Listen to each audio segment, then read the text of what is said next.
এআইডিএসওর পশ্চিমবঙ্গ রাজ্য কমিটির মুখপত্র ছাত্র সংহতির পক্ষ থেকে আপনাদের সকলকে স্বাগত। আপনারা জানেন, করোনা অতিমারীকে কেন্দ্র করে এই অবরুদ্ধ সময়ে আমরা ছাত্র সংহতির ফেসবুক পেজের পক্ষ থেকে শিক্ষা, সমাজ, সংস্কৃতি এবং নানান প্রাসঙ্গিক বিষয় নিয়ে ধারাবাহিক অনলাইন আলোচনা অনুষ্ঠিত করছি। আজকে 21শে জুন, অনলাইন আলোচনার সপ্তম পর্ব। আজকের আলোচনার বিষয় জাতপাত, সাম্প্রদায়িকতা, প্রাদেশিকতার বিপদ ও বামপন্থীদের কর্তব্য। এই জাতপাত, সাম্প্রদায়িকতা, প্রাদেশিকতার সমস্যা আমরা ভারতবর্ষের স্বাধীনতা আন্দোলনের সময় থেকেই পরিলক্ষিত করে আসছি। ভারতবর্ষের স্বাধীনতা আন্দোলন, নবজাগরণ থেকে যেমন আমাদের প্রাপ্তি অনেক ঘটেছে, আমরা অনেক কিছু পেয়েছি, তেমনি কথা আমাদের স্বীকার করতে দ্বিধা নেই যে স্বাধীনতা আন্দোলনের বিশেষ কিছু সীমাবদ্ধতার জন্য, যেমন এদেশের সাধারণ মানুষের আকাঙ্ক্ষিত গণমুক্তি, বিপ্লবীদের আকাঙ্ক্ষিত স্বাধীনতা যেমন আসেনি, তেমনি জাতপাত, সাম্প্রদায়িকতা, প্রাদেশিকতার সমস্যা থেকে দেশকে মুক্ত করা যায়।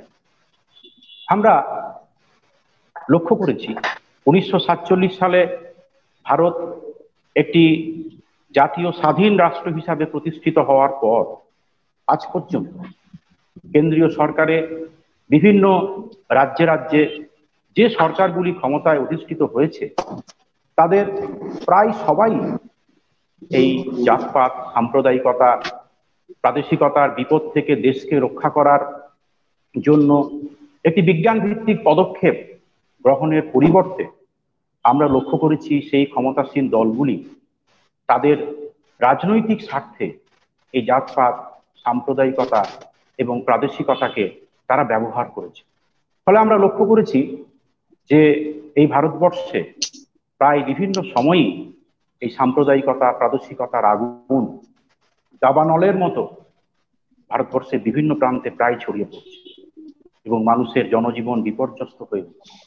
এরকম একটি সময় আমরা যখন এই আলোচনা সভা অনুষ্ঠিত করছি, আপনারা জানেন যে ভারতবর্ষের কেন্দ্রীয় সরকারে ক্ষমতাসীন যে বিজেপি, তার যে রাজনৈতিক মতাদর্শ, তার লক্ষ্য, তার উদ্দেশ্য, তার রাজনৈতিক ক্রিয়াকলাপ যদি আমরা লক্ষ্য করে দেখি, তাহলে ভারতবর্ষ এখন এই জাতপাত, সাম্প্রদায়িকতা এবং প্রাদেশিকতাকে কেন্দ্র করে অত্যন্ত বিপদের সম্মুখীন। আমরা লক্ষ্য করেছি নানান ঘটনার মধ্য দিয়ে এই বিপদ ক্রমশ যেন ঘনীভূত হচ্ছে। ঠিক এরকম একটি সময়ে যারা সমাজের প্রগতিশীল চিন্তার বাহক, সেই বামপন্থীরা, সেই বামপন্থীদের ভূমিকা কি হবে, বামপন্থীদের কর্তব্য কি হবে? এই সমস্যা, এই জাতপাত, সাম্প্রদায়িকতা, প্রাদেশিকতার বিপদ থেকে কি দেশের জনসাধারণকে মুক্ত করা সম্ভব নয়? তাহলে কি সেই পথ, যে পথ অবলম্বন করলে ভারতবর্ষকে এই হাত থেকে, এই বিপদ থেকে, এই সমস্যা থেকে রক্ষা করা যায়? সেখানে বামপন্থীদের কর্তব্যই বা কি হবে? এই নিয়ে আজকে আমরা আলোচনা শুনব।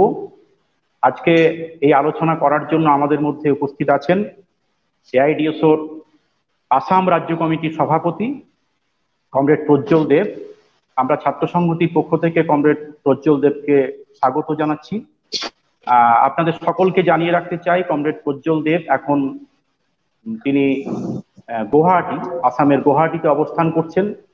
আমফানের পরবর্তী সময়ে সেখানে নেটওয়ার্কের খুবই সমস্যা হচ্ছে। আমরা আমাদের দিক থেকে সর্বাত্মক চেষ্টা করছি কমরেড প্রজ্জ্বল দেবের এই বক্তব্য আপনাদেরকে শোনানোর জন্য। আপনারা আমাদের সঙ্গে থাকবেন, ছাত্র সংগঠনের ফেসবুক পেজটি লাইক করবেন, শেয়ার করে আপনার পরিচিতদের মধ্যে ছড়িয়ে দেবেন। আজকে জাতপাত, সাম্প্রদায়িকতা, প্রাদেশিকতার বিপদ ও বামপন্থীদের কর্তব্য শীর্ষক আলোচনার জন্য আজকের আলোচক ধন্যবাদ। প্রথমেই আমি অল ইন্ডিয়া ডিএসওর আসাম রাজ্য কমিটির পক্ষ থেকে ছাত্র সংহতিকে আন্তরিক ধন্যবাদ এবং কৃতজ্ঞতা জানাচ্ছি যে এই ধরনের আলোচনা তারা ধারাবাহিকভাবে আয়োজন করছেন, এবং পাশাপাশি যারা দর্শক এবং শ্রোতা বন্ধুরা আছেন তাদের সবাইকে সংগ্রামী অভিনন্দন জানাচ্ছি। আপনারা জানেন যে আজকে সারা দেশে একটা অতীব কঠিন পরিস্থিতির সৃষ্টি হয়েছে। আমরা দেখতে পেয়েছি যে যারা ছোট ছোট কাজ করেন, যারা চা বিক্রি করে দিন কাটাতেন, তারা চা বিক্রি করতে পারছেন না, উপার্জন বন্ধ হয়ে গেছে। যারা সেলুনে কাজ করতেন, যারা মিউজিক বাদ্যযন্ত্র বাজিয়ে ঘর সংসার চালাতেন, ব্যান্ড পার্টি বাজাতেন, এই যে ছোট ছোট যারা কাজ করতেন বিভিন্ন ফিল্ডে, যারা শ্রমিকরা, আমরা দেখতে পেলাম ছোট ছোট যারা ক্ষুদ্র ব্যবসায়ীরা, আজকে দোকান বন্ধ, দোকানে কাস্টমার আসছে না, তাদের সমস্ত উপার্জনের রাস্তাটা আজকে বন্ধ হয়ে যাচ্ছে, বন্ধ হয়ে গেছে। এবং পাশাপাশি আমরা দেখেছি যে সারা ভারতবর্ষ জুড়ে পরিযায়ী শ্রমিকরা তারা কিভাবে সরকার ব্যবস্থা না করার ফলে কিভাবে তারা হেঁটে, সাইকেলে, বিভিন্ন ভাবে অত্যন্ত কষ্টকর অবর্ণনীয় দুঃখ কষ্ট সহ্য করে তারা তাদের নিজের বাড়িতে আসার জন্য তারা চেষ্টা করেছেন। সারা ভারতবর্ষের মানুষ অত্যন্ত দুঃখ পেয়েছেন যখন দেখেছেন যে কিভাবে ট্রেডের তলে স্পৃষ্ট হয়ে শ্রমিকরা প্রাণ হারিয়েছেন।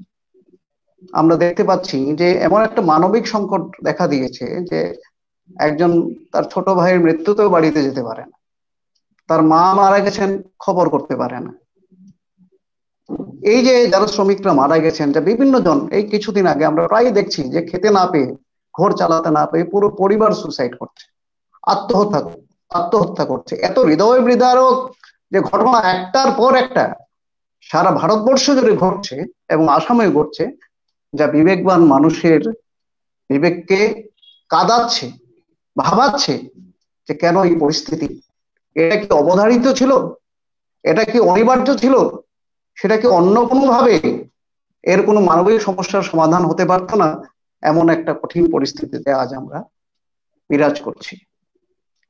এমত অবস্থায় আমরা দেখছি যে সরকার যা করছে আজকে, সেটা হচ্ছে যে খুদ খেয়ে ফুক তাড়ানোর মতন।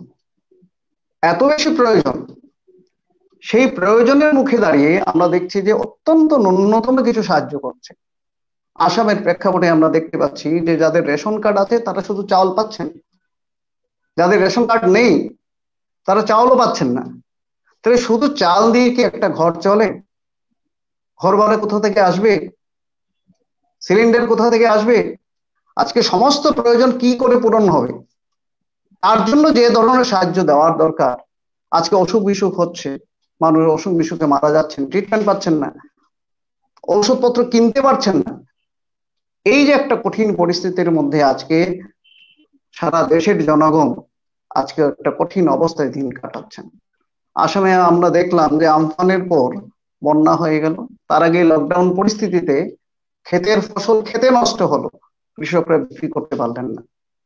যারা হাজার হাজার লাখ লাখ টাকা ঋণ করে 10% 20% সুদে ঋণ করে যারা ক্ষেত করেছেন, তারা দেউলিয়া হয়ে গেছেন, পথের ভিখারিতে তারা পরিণত হয়ে যাচ্ছেন, তারা কাঁদছেন কি করে চলবো। এর মধ্যে যে বন্যা এসে গেল, সেই বন্যায় আমরা দেখলাম যে হাজার হাজার কৃষকের যে ক্ষেতের ফসল, সেই ক্ষেতের ফসল মাটির জলের তলে নষ্ট হয়ে গেল। এই একটা চিত্র সারা দেশেই আমরা দেখতে পাচ্ছি। যদিও করোনা এবং লকডাউন সংক্রমণ সেটা সবার জন্যই, কিন্তু গরিব মানুষের কাছে এটা একটা অবর্ণনীয় দুর্যোগ, কষ্ট, যন্ত্রণা নিয়ে আসছে। এই পরিস্থিতিতে আজকে একটা কথা কিন্তু লক্ষণীয়, যে সরকার যেখানে ব্যর্থ হচ্ছে, সরকারি ভূমিকা যেখানে যথেষ্ট নয়, সেই ক্ষেত্রে আমরা দেখছি যে সাধারণ মানুষের বিপদে প্রয়োজনে যতটা পারছেন এগিয়ে আসছেন, মানবিক সাহায্য দিয়ে পাশে থাকার চেষ্টা করছেন। এটা অত্যন্ত লক্ষণীয়। এবং বিবেকবান মানুষরা তারা দুর্গতদের পাশে না দাঁড়িয়ে তারা থাকতে পারছেন না। মানবতার জয়গান সেখানে স্পষ্ট আমরা দেখতে পাচ্ছি। এই পরিস্থিতিতে করোনা সংক্রমণকে কেন্দ্র করে একটা বিষয় যেটা আসছে, যে করোনার বিরুদ্ধে যদি লড়তে হয়, বাঁচতে হয় এবং জিততে হয়, তাহলে আমাদের সবাইকে একসঙ্গে মিলে লড়াই করতে হবে, জিততে হবে। সোশ্যাল ডিস্টেন্স যেটা বলা হচ্ছে, এটা মূলত হচ্ছে শারীরিক দূরত্ব, ফিজিক্যাল ডিস্টেন্স, সেটা আমাদের মেনটেন করতে হবে। কিন্তু পাশাপাশি আমাদের যে মেন্টাল ডিস্টেন্সটা, সেটা আমাদের কমাতে হবে। তার দূরত্বটাকে আমাদের যত পারা যায় আমাদের কমিয়ে আনতে হবে, আমাদের এক হয়ে লড়াই করতে হবে। আজকে সংক্রমণের শিকার যদি যে কেউ হন, গরিব হন, ধনী হন, হিন্দু হোক, মুসলিম হোক, অসমিয়া হোক, বাঙালি হোক, পাঞ্জাবি হোক, তাহলে তার থেকে সংক্রমণ অন্যদের মধ্যে হতে পারে এবং তার ফলে বিপদাপন্ন হওয়ার সম্ভাবনা সবারই থাকছে। তার ফলে আজকে আমরা সবাই মর্মে মর্মে আমরা উপলব্ধি করছি যে এই করোনা সংক্রমণের বিরুদ্ধে একা একা লড়াই করে আমরা জয়ী হতে পারবো না, একা একা ফাইট করে আমরা জয়ী হতে পারবো না। আমাদের সবাইকে এক হতে হবে, অভিন্ন হতে হবে, আমাদের ঐক্যবদ্ধ হয়ে লড়তে হবে। এইরকম একটা সময় আজকের এই যে দেশের সমস্যা, যেটা আগে থেকেই চলছিল, ইতিমধ্যে উদ্দেশ্য ব্যাখ্যা কিছুটা কথা এসছে, যে আমরা দেখতে পাচ্ছি এই পরিস্থিতিতে সরকার পেট্রোল ডিজেলের উপর ট্যাক্স বাড়াচ্ছে। আসামে গাড়ির ভাড়া বৃদ্ধি পেয়েছে, বাস ভাড়া বৃদ্ধি পেয়েছে, সমস্ত জিনিসপত্রের দাম বাড়ছে। তাহলে আন্তর্জাতিক বাজারে যখন পেট্রোল ডিজেলের দাম কমছে, তাহলে আমাদের দেশে পেট্রোল ডিজেলের দাম বাড়ছে কেন? এই প্রশ্ন ওঠাটা অত্যন্ত স্বাভাবিক এবং এটা ন্যায়সঙ্গত প্রশ্ন, এবং তার উত্তর গভর্নমেন্ট দিচ্ছে যে আমাদের ট্যাক্স না নিয়ে আমরা সরকার চালাতে পারবো না, জনগণকে সাহায্য করতে পারবো না। আজকে তারা বলছে যে মদ বিক্রি করতে হবে, মদ বিক্রি চলছে, যে মদ বিক্রি করে না করলে নাকি চলে না সরকার। আজকে রাজ্য সরকার এই যে জিএসটির যে প্রশ্নটা, সেই প্রশ্নে বলছে যে আমাদের তো আলাদা ট্যাক্স নেওয়ার কোনো অধিকার নেই, আমাদের অধিকার শুধু রয়েছে জিএসটি নেওয়া, মানে ছাড়া আমাদের পেট্রোল ডিজেল এবং মদের উপর ট্যাক্স নিয়েই আমাদেরকে রাজস্ব সংগ্রহ করতে হবে, কর সংগ্রহ করতে হবে। তাহলে যারা গরিব মানুষ, যাদের ব্যক্তিগত কোনো গাড়ি নেই, যারা উবের টুবেরে যেতে পারেন না, তারা বাসে যেতে হবে, ছোট ছোট গাড়িতে যেতে হবে এবং তাদের জন্য ভাড়া ডাবল হয়ে যাচ্ছে। এই যে একটা এই পরিস্থিতিতে আমরা সরকারের ভূমিকা কি দেখছি? যাদের খাওয়ার নেই, যাদের পিন্দান নেই, কিচ্ছু নেই, আজকে তাদেরকে আজকে এইভাবে আবার নতুন নতুন বোঝা তাদের উপর চাপিয়ে দেওয়া হচ্ছে। এই পরিস্থিতিতে আজকে আমাদের যে আলোচনার প্রসঙ্গ এসছে, সেই প্রসঙ্গটা অত্যন্ত ইম্পর্টেন্ট হয়ে আসছে। আমরা দেখতে পাচ্ছি যে করোনা সংক্রমণকে কেন্দ্র করেও আমরা বিভিন্ন ধরনের আলোচনা এসছে। দিল্লিতে যেটা তবলিগ জামাতের যে মিটিংটাকে কেন্দ্র করে যে প্রশ্নটা এসেছিল, যে মুসলিম সারা ভারতবর্ষে এই প্রচারটা চললো যে মুসলিমরাই সারা ভারতবর্ষে এটাকে ছড়িয়ে দিল। কিন্তু আমরা দেখলাম আমাদের সংবাদ মাধ্যম থেকে আরম্ভ করে সবাই খুব সাইলেন্ট থাকলো, যখন তিরুপতি মন্দিরেও হাজার হাজার মানুষ সমবেত হলো, সেটা নিয়ে কোনো প্রশ্ন উঠলো না, জোরের সঙ্গে প্রশ্ন উঠলো না। পাশাপাশি আমরা দেখতে পেলাম যে তবলিগ জামাতকে সেই মিটিং করার পারমিশন যে সরকার দিল, দিল্লি পুলিশ দিল, তাদের ভূমিকা নিয়ে সজোরে প্রশ্ন উঠলো না। এটাকে নিয়ে সারা দেশের মধ্যে মুসলিম বিরোধী একটা তীব্র মানসিকতা আমরা দেখলাম ছড়িয়ে দেওয়ার প্রশ্ন, ছড়িয়ে দেওয়ার একটা প্রচেষ্টা। কি স্বার্থ তার মধ্যে কাজ করছে? মানুষকে ডিভাইড করে, মানুষকে ভাগ করা। এখন এই মুহূর্তে আমরা যদি আমাদের সমস্ত সমস্যাকে আমরা যদি একটা একটা করে আমরা দেখি, আমাদের দেশের জনগণের যে সমস্যা, সেই সমস্যাগুলোকে যদি আমরা একটা একটা করে দেখি, তাহলে সমস্যার ক্যারেক্টার কি, তার চরিত্র কি, আমরা কি দেখতে পাই। আজকে দেখুন যে প্রাইভেট স্কুলগুলোতেও আজকে ফিস প্রত্যেক মাসে ফিস নিচ্ছে এবং বাসের ভাড়া পর্যন্ত দিচ্ছে। তাহলে স্কুলে যদি একজন সাধারণ ব্যবসায়ী তার ছেলে মেয়েকে পড়াতেন বা পড়াচ্ছেন, ক্লাস না করে পয়সা দিতে হচ্ছে, গাড়ি ভাড়া দিতে হচ্ছে, তাহলে যার এখন খাওয়ার জোগাড় নেই সে কি করে দিতে হবে? দিতে পারবে, তাকে সেখান থেকে বেরিয়ে আসতে হবে। তিনি হিন্দু কি মুসলিম সেই প্রশ্ন এখানে অবান্তর। সারা ভারতবর্ষে আমরা দেখতে পাচ্ছি দীর্ঘদিন ধরে যত বেশি শিক্ষার ব্যবসায়ীকরণ হচ্ছে, ততই এই প্রশ্নটাই আসছে যে তোমার হাতে যদি পয়সা আছে, মোটা টাকার মালিক, তোমার জন্য উচ্চশিক্ষার রাস্তা খোলা, তোমার জন্য ভালো স্কুলের রাস্তা খোলা। তোমার হাতে যদি টাকা নেই, তাহলে দেখা যাচ্ছে যে তুমি ভালো স্কুলে ভর্তি হতে পারবে না, বইপত্র পড়তে পারবে না। অত্যন্ত মেধাবী ছাত্রকে আমরা দেখতে পাচ্ছি, তাকে হয়তো বা চা বিক্রি করে, চা স্টলে বা সবজি বিক্রি করে তার জীবনটা শেষ হয়ে যাচ্ছে। এই যে আমাদের মানব সম্পদের এই যে করুণ পরিণতি আজকে থেকে না, স্বাধীনতার পর থেকেই হয়ে আসছে, এবং যার সংখ্যাটা ক্রমাগত ভাবে বাড়ছে।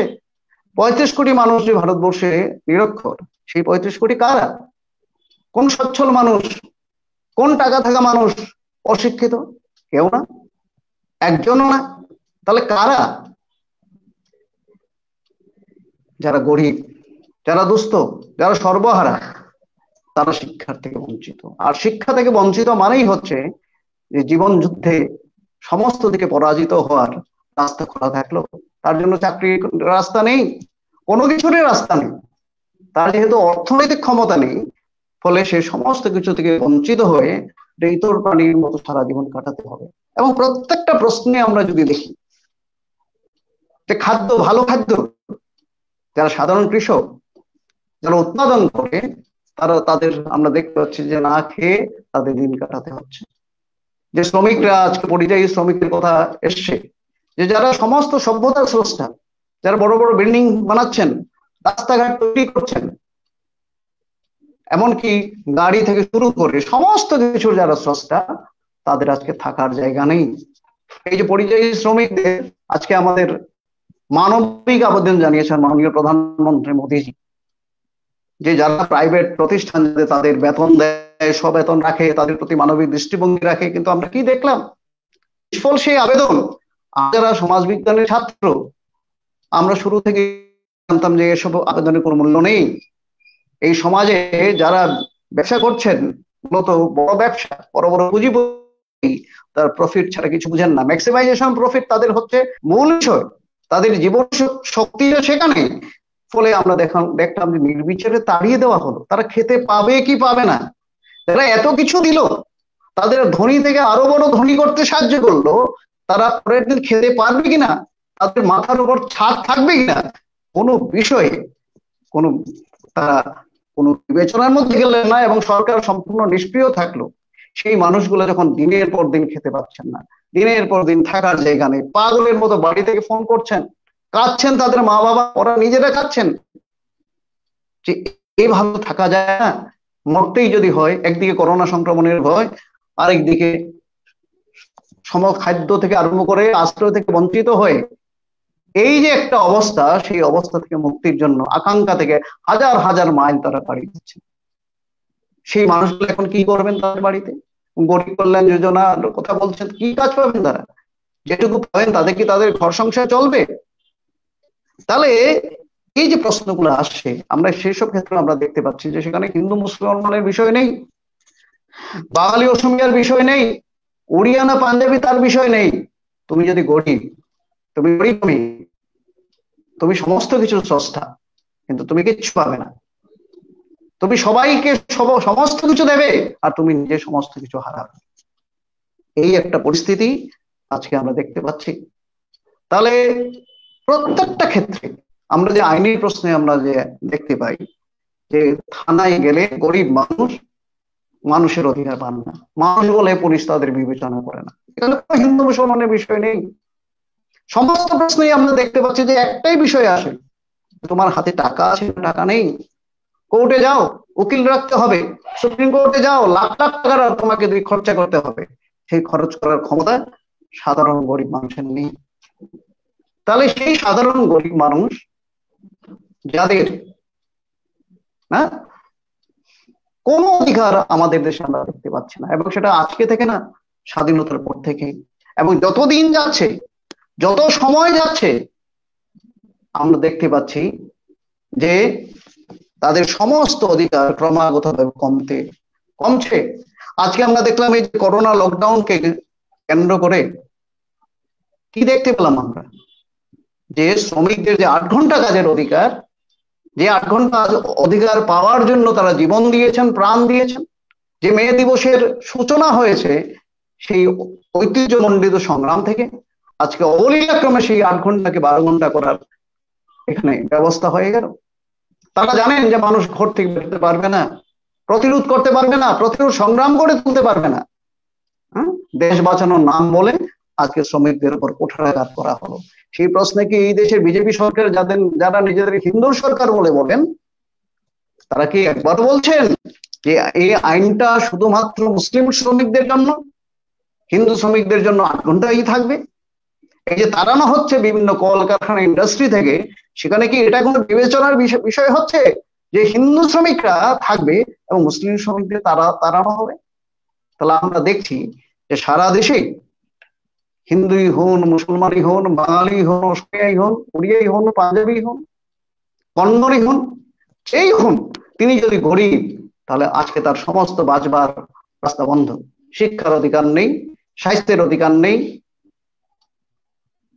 কর্মসংস্থানের অধিকার নেই, এমনকি ঋণ পাওয়ার অধিকার নেই। এক কথায় যদি আমরা বলতে চাই তাহলে বলতে হবে যে বাঁচবার অধিকার পর্যন্ত নেই। কারণ এই জন্য তো আত্মহত্যা করছেন, এবং সেই আত্মহত্যার জন্য চোখের জল এই সরকার করে ফেলছে না। এটা তৃণমূল হোক, বিজেপি হোক, কংগ্রেস হোক, যে রাজ্যে যারা আছেন তাদের কোনো ভ্রুক্ষেপ নেই। এমত অবস্থায় আজকে আমরা দেখতে পাচ্ছি যে এই দলগুলো আজকে মানুষকে ভাগ করছেন, যে হিন্দু মুসলমানের নাম সে বলো হাম হিন্দু হ্যায়, হিন্দুর অস্তিত্ব রক্ষা করতে হবে। আমরা এই দেশে হিন্দুরা আউট নাম্বার হতে পারবো না, মুসলমানদের আউট নাম্বার করেই আমাদের সবসময় রাখতে হবে। আজকে আসামে যে প্রশ্ন হচ্ছে যে অসমীয়াদের মেজরিটি থাকতে হবে, নাহলে বাঙালিরা আমাদের আউট নাম্বার করে দিতে হবে, আমাদের অস্তিত্বের সংকট দেখা দেবে, এইসব প্রশ্ন দেখা দিচ্ছে। কিন্তু আমরা যারা সমাজ বিজ্ঞানের ছাত্র, আমরা জানি যে অস্তিত্ব, যাদের কোনো অর্থনৈতিক অস্তিত্ব থাকে না তাদের অন্য কোনো অস্তিত্ব থাকতে পারে না। এটা অত্যন্ত গুরুত্বপূর্ণ বিষয়।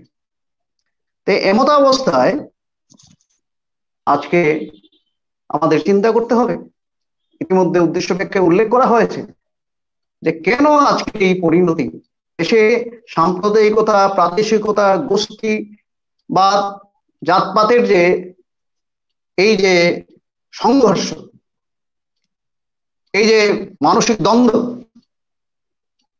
সেটা কেন ক্রমাগত বাড়ছে? তার মূল গভীর কারণটা কি, এবং কোন পথে তার সমাধান করব, এবং আমাদের বামপন্থীদের কর্তব্য। আপনারা জানেন যে আজকে কংগ্রেস নিজেকে ধর্মনিরপেক্ষ বলছে, এবং অত্যন্ত দুঃখের বিষয় যে সিপিএম সহ অন্যান্য দলগুলো তাদের সেই সার্টিফিকেটটা দিচ্ছে বারে বারে যে কংগ্রেস নাকি ধর্মনিরপেক্ষ। কিন্তু স্বাধীনতার পর কংগ্রেস সমস্ত রাজ্যে ক্ষমতায় ছিল, এবং তখন ভাগলপুর থেকে শুরু করে, বিরাট থেকে শুরু করে সারা দেশেই সাম্প্রদায়িক দাঙ্গা হাঙ্গামা কম হয়নি। সেই কংগ্রেসের নেতারা বিভিন্ন সময় কি কথা বলেছেন আমরা জানি, কি আচরণ করেছেন আমরা জানি। ইন্দিরা গান্ধী বলেছিলেন যে I have done enough of minority politics, now I will do majority politics. আমরা দেখলাম যে রাম মন্দির নিয়ে সারা দেশে একটা সাম্প্রদায়িক বাতাবরণ তৈরি হলো, সেই রাম মন্দিরের তালাটা কে খুলে দিলেন? রাজীব গান্ধী। কি উদ্দেশ্য? যে হিন্দুত্বের আবেগটাকে সরিয়ে দিয়ে কিভাবে ভোটের যে অঙ্কটা, সেই ভোটের অঙ্কে বাজিমাত করা যায়, যেটা বিজেপি সেটাকে কাজে লাগিয়েছে। তাহলে বিভিন্ন প্রশ্নে আমরা সেই কংগ্রেসের সেই ভূমিকা আমরা দেখতে পাই। আর বিজেপির সেটা তো ওপেন, ভারতবর্ষের সমস্ত এসুসেই বাদ দিয়ে আমরা দেখতে পাচ্ছি যে সমস্ত রাজনৈতিক দল কম বেশি সেই সাম্প্রদায়িক রাজনীতিটাকেই কিন্তু কম বেশি চর্চা করছে, আর বিজেপি সেটা খোল্লা করছে। তাদের আপনারা জানেন যে গোলওয়ার্কার, যে তাদের অন্যতম আরএসএস এর প্রবক্তা, তাদের চিন্তার প্রবক্তা, তিনি কি বলেছিলেন যে হিন্দুস্তানের সমস্ত হিন্দু মানুষ হয় হিন্দুর ভাষা ও সংস্কৃতি গ্রহণ করবে ও পবিত্র বলে জ্ঞান করবে। হিন্দু জাতির গৌরব গাথা ভিন্ন অন্য কোন ধারণাকে প্রশ্রয় দেবে না। এক হতে তারা বিদেশী হয়ে থাকবে, নাহলে হিন্দু জাতির দেশে তারা থাকবে সম্পূর্ণভাবে হিন্দুদের অধীন হয়ে থাকবে, কোনো দাবি ছাড়া, কোন রকম সুযোগ সুবিধা ছাড়া, কোন রকম পক্ষপাতমূলক ব্যবস্থা ছাড়া, এমনকি নাগরিক অধিকার তাদের থাকবে না। এই হচ্ছে তাদের স্বপ্ন, এই হচ্ছে হিন্দুত্ববাদী সংগঠন এবং বিজেপি তাদের ড্রিম, স্বপ্ন। কিন্তু আজকের এই পরিস্থিতি আমরা যদি একটু ঘুরে যাই স্বাধীনতা আন্দোলনের সময়, তাহলে আমরা কি দেখতে পাই? সে বিজেপি তাদের যারা পূর্বসূরীরা ছিলেন, তারা কিন্তু স্বাধীনতা আন্দোলনের সময় তারা কিন্তু এই দেশের বুকে তারা ঠাঁই করতে পারেনি।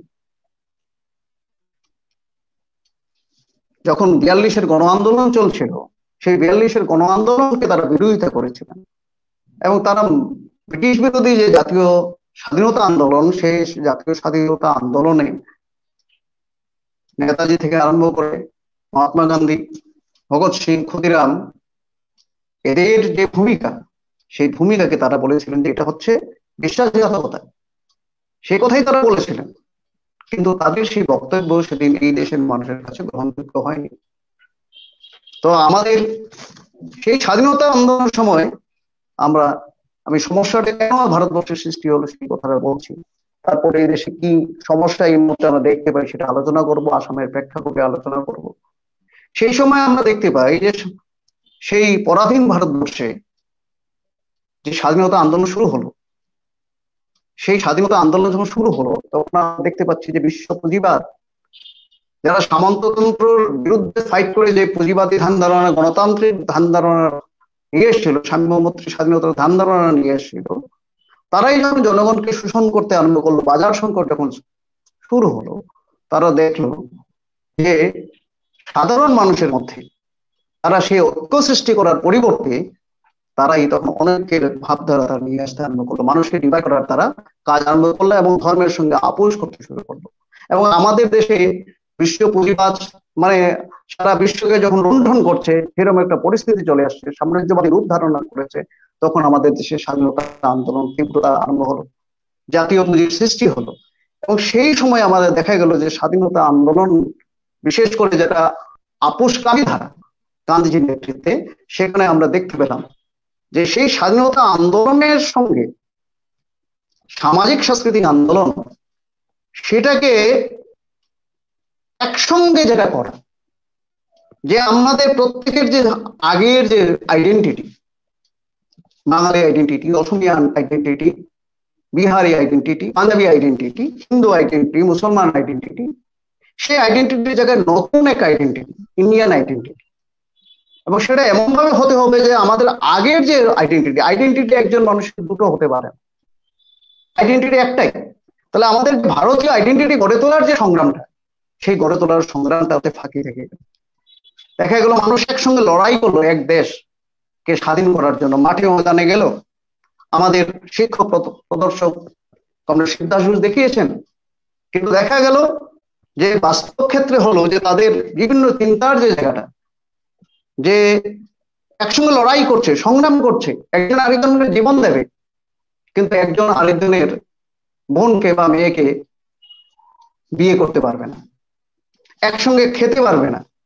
তাহলে এই যে বিভেদের জায়গাটাকে ভাঙবার জন্য যে সময়োপযোগী আদর্শের চর্চা এবং বলিষ্ঠতার সঙ্গে হওয়ার দরকার ছিল, সামাজিক সাংস্কৃতিক আন্দোলন যেভাবে হওয়ার দরকার ছিল, বিপ্লবের ভয়ে ভীত, কারণ সমাজতন্ত্র ইতিমধ্যে প্রতিষ্ঠা হয়ে গেছে সোভিয়েত রাশিয়ায়, তারা দেখলো, তারা সেটাকে তারা পরিত্যাগ করলো, সেই সামাজিক সাংস্কৃতিক আন্দোলনটাকে তারা পরিত্যাগ করলো। ফলে আমরা দেখতে পেলাম যে সামাজিক যে বিভেদের যে বিষটা দেশ স্বাধীন হওয়ার পর থেকে গেল, এমনকি দেশ স্বাধীন হওয়ার আগেও আমরা সেই বিভেদের বিষটাকে কাজে লাগিয়ে, যেটাকে ব্রিটিশ ইন্ধন দিয়েছিল ডিভাইড এন্ড রুল পলিসির মধ্য দিয়ে, আমরা দেখলাম যে দেশ স্বাধীন হওয়ার সেই সময়টা কি হলো, হিন্দু এবং মুসলমান এই এর নামে দেশটা বিভক্ত হয় এবং সাম্প্রদায়িক দাঙ্গা হলো। কলকাতায়, ঢাকায়, লাহোরে লাখ লাখ মানুষ হত্যা করা হলো, লাখ লাখ মানুষ, হাজার হাজার মহিলার ইজ্জত হানি হলো। তাহলে তার যে চিন্তাগত পরিবেশ, সেই চিন্তাগত পরিবেশকে ভাঙার জন্য যে ধরনের আদর্শগত সংগ্রাম সেদিন হওয়ার দরকার ছিল, সেই স্বাধীনতার আন্দোলনের সময় সেই সংগ্রামটা না হওয়ার দরুনই এই দুর্ভাগ্যজনক ঘটনা ঘটল। এবং তাকে কেন্দ্র করে এখন পর্যন্ত আমরা দেখছি যে ভারত পাকিস্তানের নামে আজকে পাকিস্তানে হিন্দু বিরোধী, ভারতে মুসলিম বিরোধী মানসিকতাকে ক্রমাগতভাবে ছড়িয়ে দেওয়ার চেষ্টা করা হচ্ছে। তাহলে আজকে স্বাধীনতা আন্দোলনের যে পরবর্তী সময়ে যারা বিভিন্ন রাজ্যে ক্ষমতায় এসে, ইতিমধ্যে আমি আলোচনা করেছি যে হিন্দুই হোক মুসলমানই হোক, যে ভাষা বা যে ধর্মেরই লোক হন না কেন, প্র্যাকটিক্যালি সমস্ত অধিকার থেকে বঞ্চিত। এবং অধিকার থেকে বঞ্চিত লোক তারা ব্রিটিশের বিরুদ্ধে সংগ্রাম করেছেন। এই দেশের মানুষের সংগ্রামের একটা ঐতিহ্য আছে, একটা স্পিরিট আছে। ফলে এই দেশের মানুষ আবার জাগবে, আবার লড়বে, আবার ফাইট করবে, আবার উঠে দাঁড়াবে। ফলে এই মানুষকে কি করতে হবে? অন্ধকারে নিয়োজিত করতে হবে। আজকে শিক্ষা আলো থেকে বঞ্চিত করতে হবে, আজকে উচ্চ সংস্কৃতি থেকে দূরে রাখতে হবে। এই মানুষকে সাম্প্রদায়িকতা, প্রাদেশিকতাবাদ, গোষ্ঠীবাদ তাদের বিভক্ত করে রাখতে হবে। যত বেশি ডিভিশন আনতে পারা যায়, যত বেশি ডিভিশন সৃষ্টি করতে পারা যায়, তত মানুষগুলো ইউনাইটেড হতে পারবে না। কিন্তু আজকে আপনারা জানেন, এই বিজেপি সরকার ক্ষমতায় আসলো, তারপর তাদের সেই প্রচার আরো তীব্রতর রূপ ধারণ করেছে। তারা এক একটা ইস্যুকে আনছে না। আজকে তারা ভারতবর্ষে হিন্দি ভাষা প্রবর্তন করার জন্য উঠে পড়ে লেগেছিল। তারা 3 ল্যাঙ্গুয়েজ সিস্টেম আনতে চেয়েছিল, তার বিরুদ্ধে প্রতিবাদ হয়েছে। আজকে সারা ভারতবর্ষের কমন ল্যাঙ্গুয়েজ কি হবে? হিন্দি হবে, ইংরেজি কমন ল্যাঙ্গুয়েজ। হিন্দি এখন পর্যন্ত অ্যাকসেপ্টেবল না। তাহলে তাকে যদি হিন্দির মধ্যে সেই সম্ভাবনা থাকে, এটা অটোমেটিক প্রসেসে সেটা আসতে হবে। হিন্দি না অন্য কোনো ভাষা হবে, এটা অটোমেটিক আলাপ আলোচনার মধ্য দিয়ে ডেমোক্রেটিক্যালি আসতে হবে। কিন্তু তারা তাকে চাপিয়ে দিতে চাইলো। চাপিয়ে দেওয়ার মূল লক্ষ্যটা কি? মূল লক্ষ্য অন্য কিছু না, ভাষাকে কেন্দ্র করে ডিভিশন সৃষ্টি করে। আজকে পাশাপাশি আপনারা দেখুন যে এই যে খাদ্য, কে কি খাবে, গরুর মাংস কে খাবে, কে খাবে না। তাহলে আজকে তাকে কেন্দ্র করে আমরা দেখলাম যে আকলাককে মেরে ফেলা হলো, পেহলু খানকে ঠিক এই ইস্যুটা নিয়ে হত্যা করা হলো রাজস্থানে। কিন্তু হত্যা করা হলো একজন বা দুইজন ব্যক্তিকে, কিন্তু সারা দেশের সেই কমিউনিটির মানুষকে কি সংবাদ দেওয়া হলো তার মধ্য দিয়ে? এই দেশে তোমরা থাকবে, সেকেন্ড হ্যান্ড নাগরিক হয়ে থাকবে, তোমাদের কোনো অধিকার থাকবে না। ডেমোক্রেটিক্যালি আলাপ আলোচনার মধ্য দিয়ে কেউ কাউকে বোঝাতে পারে যে ভাই এটা খাবেন, এটা খাবেন না, কিন্তু ইম্পোজ করে। আজকে যদি জৈন ধর্মের মানুষ বা বৌদ্ধ ধর্মের মানুষ যিনি কোনো মাছ মাংস খান না, তিনি যদি এই দেশের এই ধরনের কোনো পার্টি যদি এই দেশের ক্ষমতায় আসে বা এই দেশের প্রধানমন্ত্রী হয়, তাহলে কি সবাইকে বলবে যে না কোনো মাছ মাংস খেতে পারবে না? Can they impose? এই ধরনের ইম্পোজিশন হওয়া কি উচিত?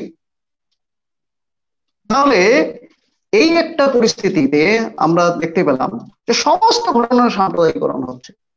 ওই কাশ্মীরের এই ছোট্ট মেয়েটা আসলাম, আপনারা জানেন কিভাবে দিনের পর দিন ড্রাগস খাইয়েছে এই ছোট্ট মেয়েটাকে রেপ করা হলো।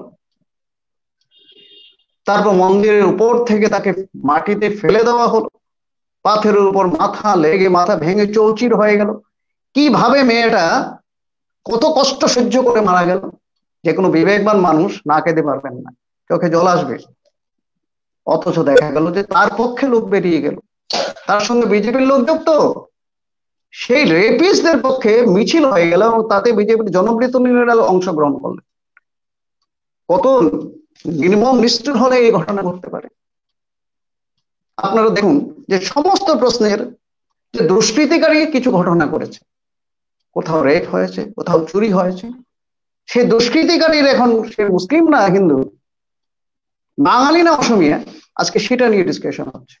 দুষ্কৃতিকারী তো দুষ্কৃতিকারী, যে কোনো কমিউনিটিতে দুষ্কৃতিকারীর সংখ্যা কত, কিন্তু দুষ্কৃতিকারীকে নিয়ে এই জঘন্য পলিটিক্স হচ্ছে। এক হিন্দুর বিরুদ্ধে মুসলমানের মন, মুসলমানের বিরুদ্ধে হিন্দুর মন মিশিয়ে দেওয়া হচ্ছে। একটা একটা করে ঘটনা আমরা দেখি। আজকে দেশের যে প্রধানমন্ত্রী হয়েছেন, দুর্ভাগ্যবশত আমরা সবাই জানি যে গুজরাটের যে দাঙ্গার সময় তার ভূমিকা কি। কিভাবে হত্যা করা হলো? গোধ্রার ঘটনায় আমরা বিভিন্নভাবে যে খবর আসলো তাতে দেখা গেল যে এটা একটা ষড়যন্ত্রের ফল। তারপরে যদি যুক্তির খাতিরে ধরে নেই যে কিছু মুসলিম দুষ্কৃতিকারী তাতে অগ্নিসংযোগ করেছিল, তাহলে সেই দুষ্কৃতিকারীদের শনাক্তকরণ দরকার ছিল, তাদের শাস্তি দেওয়ার দরকার ছিল। কিন্তু পুরো একটা কমিউনিটির উপর কিভাবে নরসংহার করা হলো, কিভাবে রেপ করা হলো, কিভাবে হত্যা করা হলো, কোন বিচার পেল না। কেন? ধর্ম কি এসব কথা বলে? আজকে আপনারা জানেন যে কিরকম যে একটা প্রেগনেন্ট মহিলার পেট চিরে ত্রিশূল ঢুকিয়ে বাচ্চাটাকে এনে আগুনে পুড়িয়ে দেওয়া হলো। তাহলে এগুলো কি ধর্ম? এগুলোর নাম ধর্মাচরণ না পাষণ্যতা, পশুত্ব? এগুলো কি মানবতা? ধর্ম তো যীশু খ্রিস্টই হন আর গৌতম বুদ্ধই হন বা যত গ্রেট ম্যান এসছেন, এমনকি সর্বশেষ বিবেকানন্দ বলছেন জীবে প্রেম করে যে জন সেই জন সেবিত ঈশ্বর। তাহলে এটা হিউম্যান আইডিওলজি, মানবতা বাদ দিয়ে আজকে এই সব চর্চা হচ্ছে। এবং আমরা অত্যন্ত দুঃখের বিষয় যে এই পুঁজিপতিদের প্রচারের দৌলতে সেই গুজরাট কাণ্ডের মহানায়ক আজকে দেশের প্রধানমন্ত্রী হয়ে বসে আছেন এবং তা ওনার ঢালাও প্রশংসা হচ্ছে। দেশটাকে কোন জায়গা থেকে কোন জায়গায় নিয়ে যাচ্ছেন। আমরা দেখছি হু হু করে বেকারের সংখ্যা বাড়ছে, তারা কাজ করছেন, কাজ হারাচ্ছেন, মানুষ ছাত্র যুবকরা কাজ না পেয়ে সুইসাইড করছেন, কৃষকরা সুইসাইড করছেন। তাহলে এই যে পরিস্থিতি সারা দেশে, তার মধ্যে আমরা দেখতে পাচ্ছি যে মানুষকে কিভাবে বিভক্ত করার চক্রান্ত সারা দেশ জুড়ে আসছে। আজকে আমাদের রাজ্যে আসামে আমরা কি দেখতে পাই? আপনারা জানেন যে আসাম হচ্ছে গোষ্ঠীতে গোষ্ঠীতে বিভক্ত করা, সম্প্রদায়ে সম্প্রদায়ে বিভক্ত করার, হিন্দু মুসলমানের নামে বিভক্ত করার একটা এক্সপেরিমেন্ট করার একটা কারখানা, ফ্যাক্টরি হয়ে দাঁড়িয়েছে। এবং আসাম আন্দোলনের সেই আগে থেকে 1960 সালে আপনারা জানেন যে এখানে ভাষা নিয়ে আন্দোলন হয়েছিল এবং সেটাকে সংখ্যালঘু, যারা এখানে সংখ্যালঘু ভাষী মানুষ, কিভাবে তাদেরকে সেদিন হত্যা করা হয়েছিল, অত্যাচার করা হয়েছিল। এবং এই ভাষাকে কেন্দ্র করে আমরা দেখলাম যে ভাষাটাকে নিয়ে মানুষের অনেক আবেগ আছে, অনুভূতি আছে, সেন্টিমেন্ট আছে। এবং ভাষাকে কেন্দ্র করে কিভাবে মানুষকে ডিভাইড করা যায়, এটার একটা অত্যন্ত উজ্জ্বল দৃষ্টান্ত হচ্ছে আসাম। আপনারা জানেন যে তখন মেঘালয় আসামের ভেতর ছিল এবং অনেকেই জানেন যে শিলং ছিল আসামের পুরনো রাজধানী। এবং এখানে বলা হলো যে সবাই অসমীয়া আসামের রাজ্য ভাষা হবে। তারপরে আমরা দেখলাম যে মেঘালয়বাসী মানুষ যারা আছেন তারা ঠিক করলেন যে আমরা আসামেই থাকবো না। আসাম থেকে তারা বেরিয়ে গেল, অনেক রাজ্য বেরিয়ে গেল। তারপর সেই ভাষাকে কেন্দ্র করে যে 1986 সালে একটা সার্কুলার আনা হলো। তারপর দেখা যাচ্ছে বড় ভাষাভাষী মানুষ আজকে আলাদা বড়ল্যান্ড হয়ে গেছে, আলাদা রাজ্য না হলেও আলাদা রাজ্যের মানসিকতা ডেভেলপ করে গেছে এবং তারা মনে করছেন যে আমরা অসমীয়া চর্চাই করবো না, আমরা বড় চর্চা করব। ফলে এই যে ডিভিশন ভাষাকে কেন্দ্র করে যত বেশি, এই কিছুদিন আগে এই বর্তমান সরকার কি করলো? বর্তমান সরকার যেটা করলো যে তারা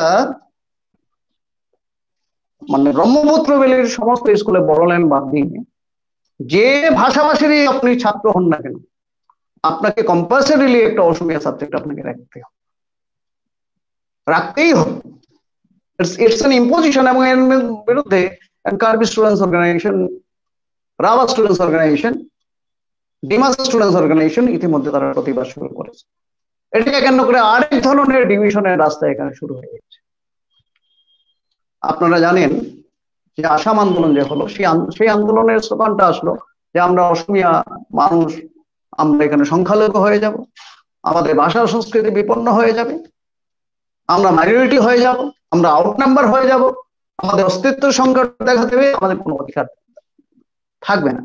অথচ আপনারা জানেন যে শ্রেণী বিভক্ত সমাজ, পুঁজিবাদী সমাজে আপনার ইতিমধ্যে আমি বলেছি, আপনারা বিবেচনা করে দেখবেন যে শ্রেণী বিভক্ত সমাজে অস্তিত্ব কার থাকে? যাদের অর্থ থাকে। যাদের অর্থ নেই, অর্থনৈতিক ক্ষমতা নেই, তাদের কোনো অস্তিত্ব থাকে না, তাদের রাজনৈতিক ক্ষমতা থাকে না। ফলে রাজনৈতিক ক্ষমতার প্রশ্নটা অর্থনৈতিক ক্ষমতার সঙ্গে যুক্ত, কিন্তু সমস্ত বিষয়টাকে নিয়ে আমরা দেখতে পেলাম আসামের সাধারণ যারা অত্যন্ত ভালো উদার মনের পরিচয় রাখেন অসুবিধা মানুষকে একদম পাগলা করে দেওয়া হলো। হাজার হাজার লাখ লাখ মানুষ আন্দোলনে বেরিয়ে পড়ে, আসাম ফর এসএমএস এই স্লোগান নিয়ে। তারপর আমরা দেখলাম তার পরিণতি কি, তার পরিণতিতে নেলিতে দাঙ্গা হলো, মোকালময় দাঙ্গা হলো, গহপুরে দাঙ্গা হলো, এবং হাজার হাজার মানুষকে নির্বিচারে কোতাল করা হলো। এবং তার প্রচার যেটা চলছে, সেই প্রচারের ধাক্কা আজও আমরা দেখতে পাচ্ছি। আজকে সংখ্যালঘু আসামের সংখ্যালঘু যারা গরিব মানুষ আছেন, বিশেষ করে সংখ্যালঘু বাংলাভাষী যারা মানে ভাষিক এবং ধর্মীয় সংখ্যালঘু মানুষ না, তাদের উপর ধারাবাহিকভাবে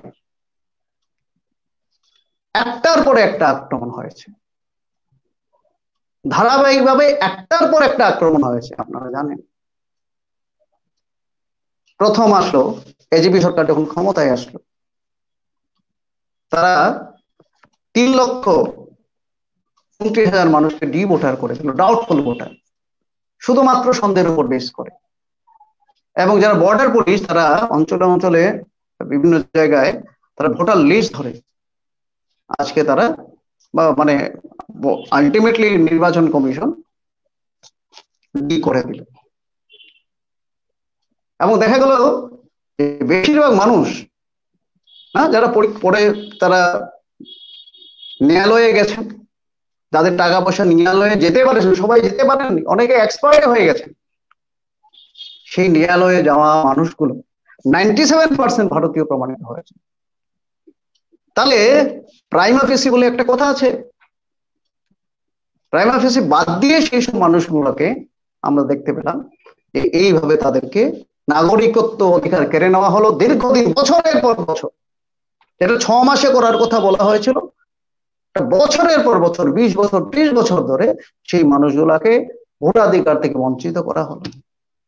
তারপর আমরা দেখতে পেলাম যে হিয়ারিং এর উপর হিয়ারিং হলো, স্কুটিনি করার নামে কত রকমের হ্যারাসমেন্ট, তার কোনো সীমা সংখ্যা নেই। এবং সারা রাজ্যে আমরা এটাকে দেখলাম যে তারপর থেকে গণতান্ত্রিক আন্দোলনের পরিবেশটাকে একেবারে নষ্ট করে দেওয়া হলো। তার পাশাপাশি যে কংগ্রেস সরকার কি করলো, যে আসামে তখন আলফা মুভমেন্ট ডেভেলপ করছে, ফলে আসামের মানুষকে ডিভাইড করতে হবে, তার জন্য কি করলো, বিভিন্ন জনগোষ্ঠী যাদের আছে, মিসিং, কার্বি, রাভা, তাদেরকে তারা বললো যে আমরা তোমাদের স্বায়ত্ত শাসন দিয়ে দিচ্ছি, অটোনমি দিয়ে দিচ্ছি। কেউ ডিমান্ড করেনি, কিন্তু তাদেরকে অটোনমি দিয়ে দেওয়া হবে। এবং তারপর থেকে আমরা দেখতে পাচ্ছি যে নতুন ধরনের মুভমেন্ট হচ্ছে। আমাদের কার্বি ল্যান্ড চাই, আলাদা রাজ্য, আমাদের মিসিং ল্যান্ড চাই, আমাদের রাভা ল্যান্ড চাই, আমাদের টেরিটোরিয়াল কাউন্সিল চাই, আমাদের ডিমাসা ল্যান্ড চাই। এই ধরনের আন্দোলন সারা আসাম প্রায় জনগোষ্ঠীদের মধ্যে এইভাবে বিভাজন সৃষ্টি করে দেওয়া হবে। সবারই আলাদা রাজ্য চাই, কোচ রাজ্য চাই, কান্তাপুর রাজ্য চাই। সারা রাজ্যের মানুষকে, রাজ্যের মানুষকে বলা হচ্ছে যে তুমি যদি আলাদা হতে পারো তাহলে তোমার যে জনগোষ্ঠীর দারিদ্রতা সমস্যা তার সমাধান হবে। এবং তাকে পুঁজিপতি শ্রেণীর প্রচার মাধ্যম, টিভি, রেডিও, তারা ঢালাও প্রচার দিচ্ছে। বলে কিভাবে আসামে মানুষকে বিভক্ত করার চক্রান্ত হচ্ছে তা বলে বোঝানো যাবে না। এইরকম একটা পরিস্থিতিতে আপনারা জানেন যে সারা দেশে যে এই যে একটা পরিবেশ, আমাদের রাজ্যে বিশেষ করে একটা মারাত্মক ধরনের যে পরিবেশ, মানুষকে বিভক্ত করার, মানুষকে ডিভাইড করার, অথচ আমরা জানি যে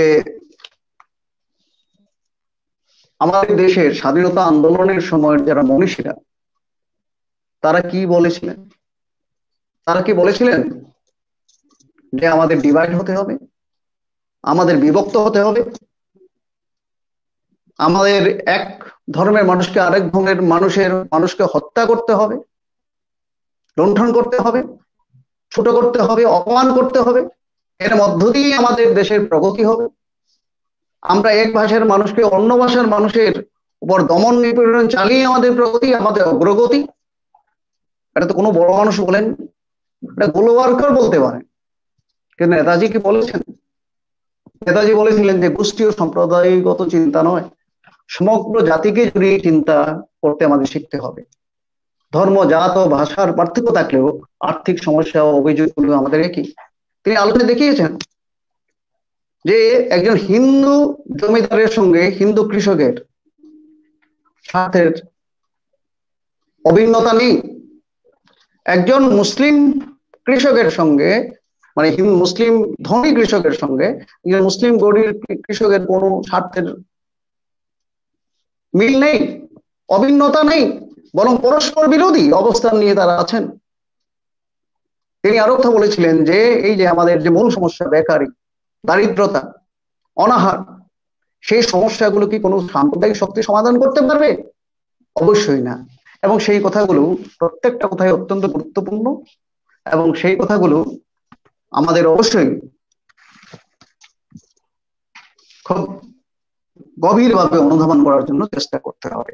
আমরা জানি যে নজরুল স্বাধীনতা আন্দোলনের সেই পিরিয়ডে দাঁড়িয়ে বলেছিলেন, হিন্দু না ওরা মুসলিম, ওই জিজ্ঞাসে কুঞ্জন কান্ডারি বলো ডুবিছে মানুষ সন্তান মোহনা। কেউ কি বলেছিল? কি বলছেন এটা? এই প্রশ্ন তুলতেই হবে। তুমি হিন্দু না মুসলিম, এই প্রশ্ন তুলতেই হবে, এটাই মূল প্রশ্ন। সেদিন নজরুলকে চ্যালেঞ্জ করে সেই ভারতবর্ষে কেউ কি সেই কথা বলেছিলেন? আজকে সবাইকে যে এক হতে হবে, আমাদের মধ্যে যে স্বার্থের তেমন কোনো পার্থক্য নেই, সেটা নিয়ে আমাদের রাজ্যের একজন মহান বিশিষ্ট শিল্পী, সাহিত্যিক, কবি, স্বাধীনতা সংগ্রামী জ্যোতিপ্রসাদ আগরওয়ালা বলেছিলেন যে বিশ্ব বৈচিত্র্যবোধের ভাব নিয়ে সমস্ত জাতি, মহাজাতি, উপজাতি নিজ নিজ সভ্যতা এবং সংস্কৃতি গড়তে অগ্রসর হলে তখন আর সংঘর্ষের ঠাঁই কোথায়? তাহলে বাঙালি বা মারাঠি যেভাবে নিজ সভ্যতা সংস্কৃতির বৈশিষ্ট্য রক্ষা করাটা কর্তব্য বলে ভাববে, অন্যদিকে তাদেরকে যে অসমীয়া সংস্কৃতিকে রক্ষা করতে হবে সেই কর্তব্য উপলব্ধি না করে পারবে না। আমরা দেখেছি যে বিবেকানন্দ বলেছেন যে যদি এই ভারতে, যেখানে চিরদিন সকল সম্প্রদায় সম্মানিত হইয়া আসিয়াছেন, সেই ভারতে এখনো এই সব সাম্প্রদায়িক বিবাদ, বিভিন্ন সম্প্রদায়ের মধ্যে পরস্পর দেশ হিংসা থাকে, ধিক আমাদের যাদের এই মহিমান্বিত পূর্বপুরুষগণের বংশধর বলে নিজেদের পরিচয় দেয়। তাহলে সমস্ত বড় মানুষ তারা কেউ সাম্প্রদায়িকতার পোষকতা করেন, তারা ইউনাইট হওয়ার কথা বলেছেন, ঐক্য হওয়ার কথা বলেছেন। এবং সেদিন ঐক্য স্বাধীনতা আন্দোলনের প্রয়োজন কেন, কোন জায়গায় ছিল? যে ন্যাশনালিটি, অসমিয়া ন্যাশনালিটি, বাঙালি ন্যাশনালিটি, পাঞ্জাবি ন্যাশনালিটি, উড়িয়া ন্যাশনালিটি,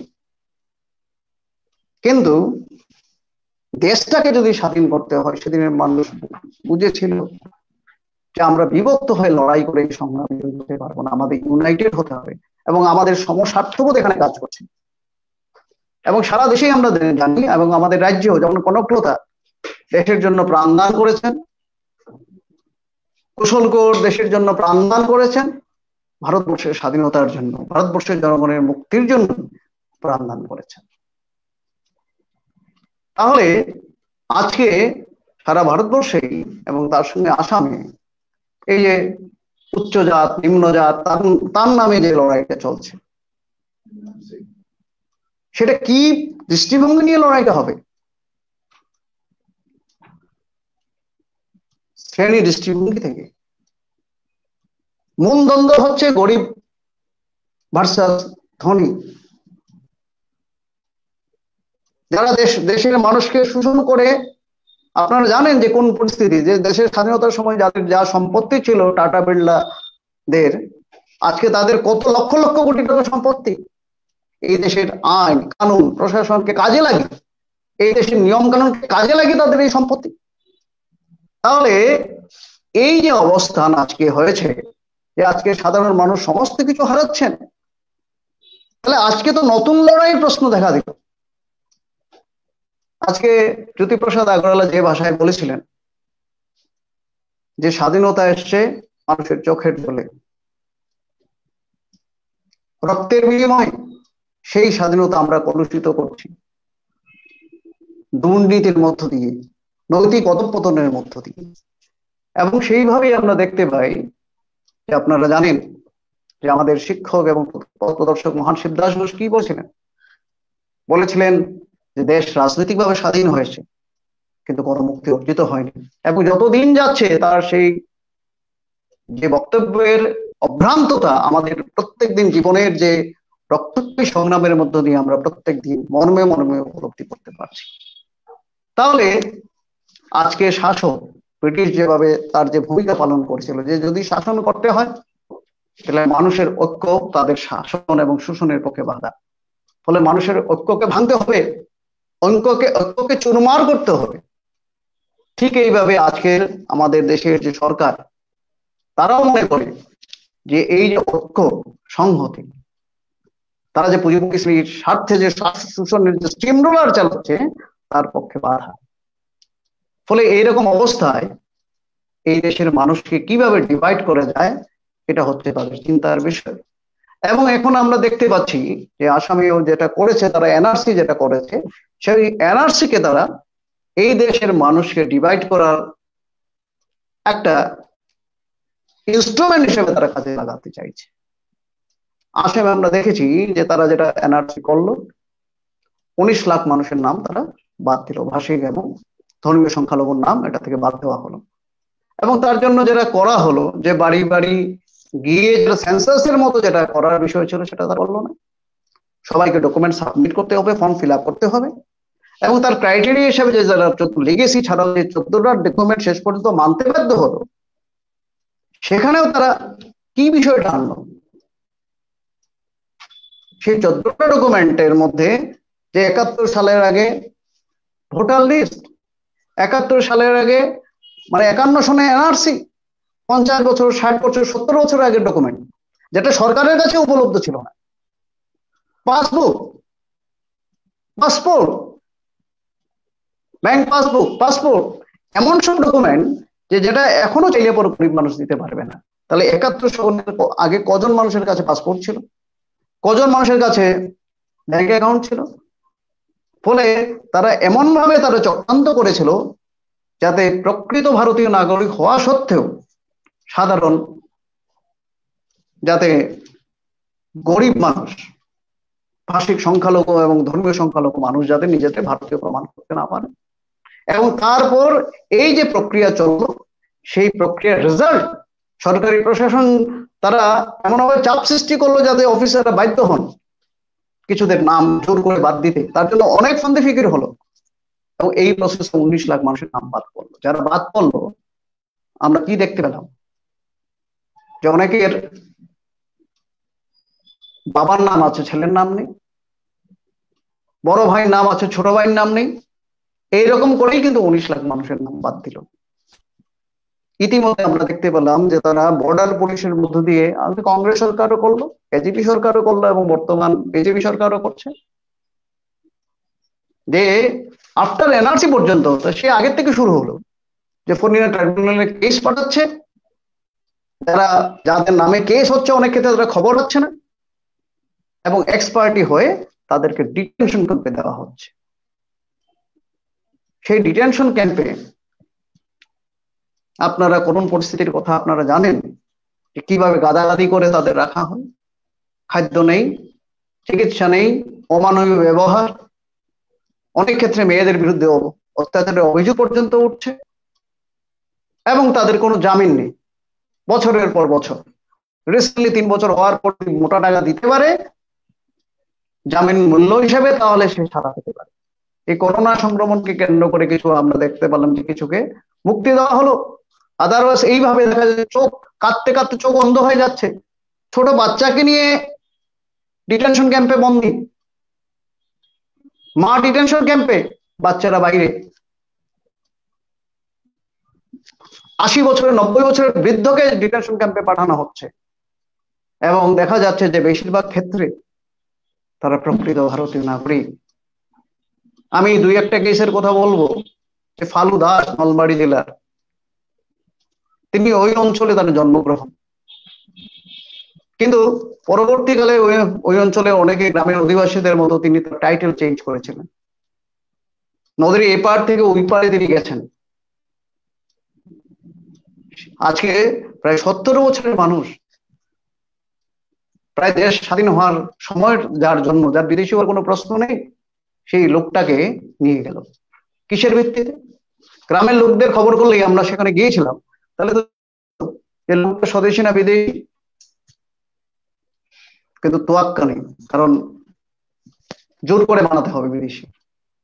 এবং সেই লোকটাকে আমরা দেখলাম যে ডিটেনশন ক্যাম্পে নিয়ে গেল, এবং ক্যাম্পে নিয়ে যাওয়ার পর চিকিৎসার নামে কিছুই হলো না। তারপর যখন মেডিকেল কলেজে নেওয়া হলো, অত হৃদয়ের বিদারক দৃশ্য, যে হাতে হ্যান্ডকাপ দিয়ে সেই রকম মুমূর্ষু রোগী যে মৃত্যুর মুখোমুখি, তাকে হ্যান্ডকাপ বেঁধে সেখানে রাখা হলো, সেখানে মৃত্যু হলো।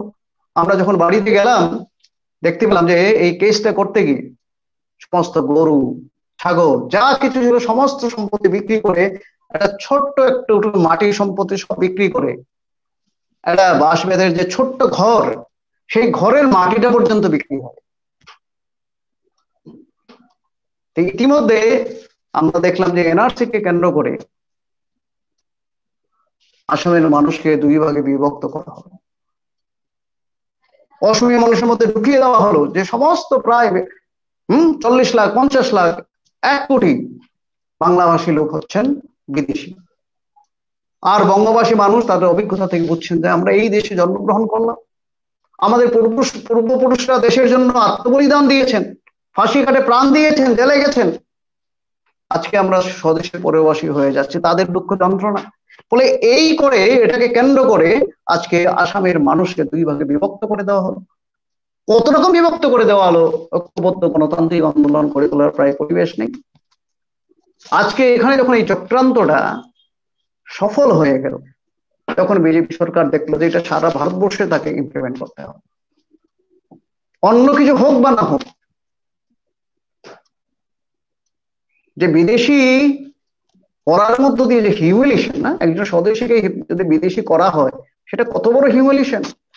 নাগরিকত্বহীন নাগরিক, আমরা জানি যে একজন জেলের আছেন যে বড় অপরাধী, ডাকাত, খুনে, রেপিস্ট, 1000টা খুন করলেও সেই দেশেরই নাগরিক, সেই অধিকার তার থাকে। তাহলে নাগরিকত্ব কেড়ে নেওয়াটা এটা কত বড় হিউমিলিয়েশন, কত বড় অধিকার কেড়ে নেওয়া, প্রায় মৃত্যুদণ্ডের সামনে। সেই রকম একটা করে এই দেশের মানুষকে, সারা দেশের মানুষকে তারা এটা করার মধ্য দিয়ে তারা হিন্দু মুসলমানের নামে কমপ্লিটলি ডিভাইড করতে পারবে। এই যে যখন 19 লাখ মানুষের নাম বাদ পড়লো, সে 19 লাখ মানুষের নামের ক্ষেত্রে এগেনস্ট কি দেখা গেল যে 11 লক্ষ না 12 লক্ষ, 11 লক্ষ প্লাস হিন্দু বেঙ্গলি। বিজেপি এখন প্রবলেমে পড়ে গেল। সে বলছিল যে মুসলিমরাই অনুপ্রবেশকারী, কিন্তু রেকর্ড অন্য কথা বলছে। যদিও এটা 19 লাখের বেশিরভাগটাই ধাপ্পাবাজি। আজকে আসামে জানেন যে এনআরসি কে কেন্দ্র করে যে নাম উঠেনি যাদের, যারা ডিটেনশন ক্যাম্পে আছেন, তার পরিবারের মানুষরা কিভাবে আতঙ্কে ভয়ে আছেন যে আমাদের ট্রাইব্যুনালে ফেস করতে হবে, প্রমাণ না করতে পারলে আমাদের ডিটেনশন ক্যাম্পে থাকতে হবে। কি অবর্ণনীয় দুঃখ কষ্ট, হাজার হাজার লাখ লাখ টাকা আমাদের খরচ করতে হবে, আমাদের সেই টাকা নেই। তাহলে আজকে সারা দেশে এই যখন আসামের অবস্থা, সেটা আপনাদের জানাচ্ছি যাতে আপনাদের রাজ্য এনআরসি করার বিরুদ্ধে আপনারা প্রতিরোধ আন্দোলন যাতে গড়ে তোলেন। আজকে সারা ভারতবর্ষে সেটাকে আনতে চাইছে। অন্য কিছু লোক, মূল কারণ অন্য কিছু নেই। আমাদের দেশে বিদেশি তথাকথিত জোর করে বিদেশি বানিয়ে 1 কোটি, 2 কোটি, 3 কোটি, 5 কোটি যাই হোক, তাদেরকে কি বিদেশে পাঠাতে পারবে না? কিন্তু তাদের নাগরিকত্বের অধিকার কেড়ে নেবে। আর মূল জায়গা হবে যে আসামে যেভাবে করেছে, যে হিন্দু এবং মুসলমানের নামে মানুষের মধ্যে একটা বিভাজনটা অনেক দূর বাড়িয়ে দিতে পেরেছে, বাঙালি ও অসমিয়ার নামে বিভাজনটা অনেক দূর বাড়িয়ে দিতে পেরেছে। সেই রকম একটা বিভাজন তারা সারা দেশে একটা তীব্রতর করতে চাইবে, এবং এনআরসি নিয়েই আলোচনা হতে থাকবে। আসাম গত 8-10 বছর ধরে কি হয়েছে, সমস্ত মানুষ এনআরসি নিয়ে ব্যস্ত। আমাদের জিনিসপত্রের দাম বাড়লো কিনা, আমরা কাম পাচ্ছি কিনা, আমাদের বন্যা হলো কিনা, সমস্ত ভুলে মানুষ নিজের নাগরিকত্ব কিভাবে রক্ষা করা হবে সেই সংগ্রামে নিমজ্জিত। তো সারা দেশের মানুষকে সমস্ত যে আমাদের পলিটিক্যাল ইম্পর্টেন্ট ইস্যুগুলো যে আছে, অর্থনৈতিক যে ইস্যু আছে, আমাদের শৈক্ষিক যে দাবি আছে, সেগুলো সমস্ত ভুলে আমরা এসব নিয়ে ব্যস্ত থাকি, তার জন্যই সারা দেশে এনআরসি করার প্ল্যান হচ্ছে। ফলে এই ক্ষেত্রে আসামের যে এক্সপিরিয়েন্স, আসামের মানুষের ডিটেনশন ক্যাম্পের যে অভিজ্ঞতা, দুঃস্থ অভিজ্ঞতা, এখানে যে কিভাবে একতরফা বিচার হয় সেটা বলে বোঝানো যাবে না। তার বিরুদ্ধে, সেই বিচারকের বিরুদ্ধে ক্ষোভ কিভাবে সৃষ্টি হয়েছিল আসামে, যে যা বিচারক মানে উকিলরা গিয়ে আর থাকতে না পারে, সহ্য করতে না পেরে বিচারককে মারতে গেছে। এক জায়গায় মানুষ প্রতিবাদ করতে বেরিয়ে এসে যেভাবে পাখিকে গুলি করে মারে, সেইভাবে গুলি করে মেরেছে পুলিশ গোয়ালপাড়া জেলায়। এই ডিটেনশন ক্যাম্পে যারা অত্যাচার সহ্য করছে, এক মহিলা তার হাজবেন্ডকে বলেছে, তুমি আমাকে বিষ এনে দাও, আমাকে মেরে ফেলো। বছরের পর নিজের বাচ্চাকে দেখতে পাচ্ছে না, ছেলে মেয়েকে দেখতে পাচ্ছে না, কি অসহ্য যন্ত্রণা। কিছু স্বেচ্ছাসেবক সংস্থা দিতে গিয়েছে কাপড়, বলছে আমার কাপড় লাগবে না, কাপড় নিয়ে কি করব, আমার সন্তানকে দেখতে পাচ্ছি না, আমার চোখ অন্ধ হয়ে যাচ্ছে কাঁদতে কাঁদতে। তাহলে এইরকম একটা পরিবেশ, ডিটেনশন ক্যাম্প, নারকীয় যারা 10টা ডিটেনশন ক্যাম্প নতুন করে করার পরিকল্পনা চলছে, 6টা ডিটেনশন ক্যাম্প ইতিমধ্যে আসামে আছে, সেটাকে কি সারা দেশে এই বিষাক্ত জিনিসগুলো ছড়িয়ে দেওয়া দরকার? এই এনআরসি কি ছড়িয়ে দেওয়া দরকার? এই এনআরসি করার পিছনে অন্য কোনো অভিসন্ধি নেই, এই দেশের মানুষকে বিভক্ত করার ডিভিশন ছাড়া। ফলে আসামে যখন এই পরিস্থিতি, যে অসংখ্য হিন্দু মানুষের নাম বাদ পড়লো, সেটাকে কাউন্টার করার জন্য তারা আনলো, কে মানলো পরে আনলো। কিন্তু একটা কথা তো ঠিক, এটা দেশের সমস্ত সচেতন অংশের মানুষ অবশ্যই মানবেন, যে যারা নির্যাতনের শিকার হয়ে বা যারা ধর্মীয় বিশ্বাস সংকটাপন্ন হওয়ার ভয় যারা এই দেশে যারা এসছেন, তাদের নাগরিকত্ব দেওয়ার প্রশ্ন নিয়ে যারা সংবেদনশীল বিবেকবান মানুষ কেউ আপত্তি করবেন না। এবং এই দেশের প্রধানমন্ত্রী তিনি কমিটমেন্ট দিয়েছিলেন, ন্যাশনাল কমিটমেন্ট, যে door of India will always remain open to you. কিন্তু তার জন্য সেটাকে ইম্পোজ করে দেওয়া হবে এই দেশের মানুষের উপর, ইম্পোজ করা যাবে না। সমস্ত ন্যাশনাল কনসেনসাস সৃষ্টি করতে হবে, সমস্ত অংশের সমস্ত দল, রাজনৈতিক সংগঠন, ছাত্র সংগঠন, বিভিন্ন পক্ষের সঙ্গে কথাবার্তা বলে ন্যাশনাল কনসেনসাসের বাতাবরণ সৃষ্টি করতে, কিন্তু তার ধার দিয়ে গেল না বিজেপি। কারণ তার মূল লক্ষ্যটা কি? মূল লক্ষ্যটা হচ্ছে সাম্প্রদায়িকতা। এদের যে মানবিক দিকটা, তার থেকে মূল বিষয়টা তাদের দাঁড়িয়েছে সাম্প্রদায়িকতা। ফলে সারা দেশে যে সাম্প্রদায়িক যে বিষ বাষ্প তারা যে ছড়িয়ে দেওয়ার চেষ্টা করছে, এবং যে চেষ্টা আজকে স্বাধীনতার পর থেকে চলছে, তার মধ্য দিয়ে আমাদের গরিব মানুষের, সাধারণ মানুষের যে বাঁচার লড়াইটা দুর্বল হয়েছে। কিন্তু তার মধ্যে আমি আরো একটা কথা বলতে চাই, বলে আমার শেষ করার দিকেই যেতে হবে। এই সমস্ত বিষয়টা যথেষ্ট জটিল এবং আমার সীমাবদ্ধতা নিয়ে অল্প সময়ের মধ্যে এক্সপ্রেস করা আমার পক্ষে একটু কঠিন হচ্ছে। তবে আমি শেষ কথাটা যেটা বলতে চাই, যে আপনারা জানেন যে প্রসেস অফ ইউনিফিকেশন, এটি হচ্ছে আমাদের সমাজ বিকাশের মূল ধারা। সারা পৃথিবীর ইতিহাসের দিকে যদি আমরা লক্ষ্য করি, তাহলে আমরা কি দেখতে পাই, যে আদিম প্রিমিটিভ সোসাইটিতে যারা ছোট ক্ল্যান ছিল, সেই ক্ল্যান গুলোই কিন্তু আলটিমেটলি মার্জারের মধ্য দিয়ে গোষ্ঠীর জন্ম হয়েছে, ট্রাইবের জন্ম হয়েছে, এবং সেই ট্রায়াঙ্গুলার অ্যাসিমিলেশনের মধ্য দিয়ে, সংমিশ্রণের মধ্য দিয়ে ন্যাশনালিটি সৃষ্টি হয়েছে। এবং আমাদের দেশ থেকে আরম্ভ করে সমস্ত পৃথিবীর দেশে যখন সামন্ততন্ত্রের বিরুদ্ধে লড়াই করে পুঁজিবাদ আনার সংগ্রাম হচ্ছে, সাম্যমূত্র গণতন্ত্র প্রতিষ্ঠার যে লড়াই হচ্ছে, তার মধ্য দিয়ে ন্যাশনালিটিকে কেন্দ্র করে নেশন গড়ে উঠছে। তাহলে আমাদের মূল ট্রেন্ডটা ডিভিশন না, সারা পৃথিবীর কোথাও না, মূল ট্রেন্ডটা হচ্ছে ইউনিফিকেশন, অ্যাসিমিলেশন। তাহলে আজকে যারা সাম্প্রদায়িকতা, প্রাদেশিকতাবাদ, গোষ্ঠীবাদের যারা চর্চা করছেন, তারা সেই ট্রেন্ডটাকে, তারা মূল যে ট্রেন্ড, আলটিমেটলি কেউ এই ট্রেন্ডটাকে বন্ধ করতে পারবেন না, চুরমার করতে পারবেন না, সেটা মেইন ট্রেন্ড। সেটাকে তারা যারা ভাঙবার চেষ্টা করছেন, সেটা সফল হবে না। কিন্তু মূল বিষয়টা হচ্ছে যে আমাদের মূল শত্রু কি? এই দেশে আমাদের উপর যে অর্থনৈতিক রাজনৈতিক শোষণ ব্যবস্থা যেটা আছে পুঁজিবাদ, তার জন্যই আমাদের জীবনে এত সমস্যা, এত সংকট, এবং বর্তমান করোনা প্রেক্ষাপটে সেটা আরো জ্বলন্ত স্পষ্ট হয়ে যাচ্ছে। আজকে সারা পৃথিবীতেই পুঁজিবাদের সংকট। তাহলে সারা পৃথিবীর মানুষকেই তো এক হতে হবে, এই দেশের সমস্ত গরিব মানুষকে এক হতে হবে, বিভক্ত না। এবং তার জন্যই মহান কার্ল মার্কস সেই আজকে থেকে 200 বছর আগে বলে গেছেন যে ওয়ার্কার্স অফ ওয়ার্ল্ড ইউনাইট। শুধু ওয়ার্কার্স অফ ইন্ডিয়া বলেননি, ওয়ার্কার্স অফ পাকিস্তান বলেননি, ওয়ার্কার্স অফ ওয়ার্ল্ড ইউনাইট।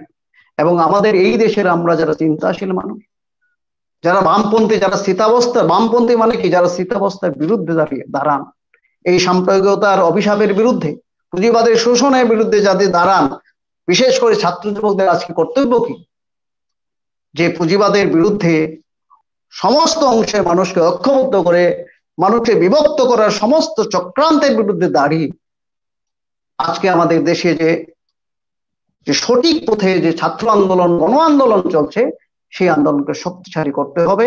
এবং এর মধ্য দিয়ে আমাদের নতুন ধরনের সামাজিক সাংস্কৃতিক আন্দোলন, আজকের যুগোপযোগী সামাজিক সাংস্কৃতিক আন্দোলন, সেটা গড়ে তুলতে হবে। এবং পুঁজিবাদের অভিশাপ মুক্ত করে এই সমাজ থেকে, আমাদের সমাজ থেকে এই জাতপাত ধর্মকে কেন্দ্র করে যে বিভেদ, প্রাদেশিকতাবাদ, তাকে নির্মূল করতে হবে। এবং এর মধ্য দিয়ে আমাদের সমস্ত ধরনের মুক্তি সম্ভব। এই কথা বলেই আপনাদের ধন্যবাদ এবং কৃতজ্ঞতা জানিয়ে আমি আমার বক্তব্য শেষ করছি।